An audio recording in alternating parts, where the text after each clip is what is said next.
দেয় 17,000 মানছি না মানবো না নাকি 20,000 17,000 না 20,000 চাই লাইসেন্স দিতে করতে হবে ভাড়া ভাড়াতে হবে নাকি এই জুরু থেকে আমরা বয়স্ক বাদে কেউ আমাকে ছাড়ে না সবাই কাল দেয় আমরাকে আমরা 5 টাকা করে 20 করে 300 টাকা ইনকাম করছি খরচা দিব না আমরা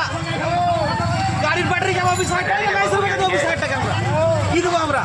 কি করে আর পাবো কি করে ব্যাটারি বাচ্চা আমরা কাজ করে 300 টাকা করি 300 টাকা করতে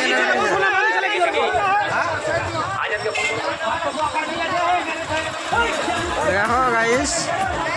এই টোটো রেজিস্ট্রি করার জন্য এই যে দেখো কত ডাঙ্গলা পর্যন্ত জাম লেগে রয়েছে গাড়ি ভাই ছোটবেলা আপনাকে বলা রাজনীতি লেভেলের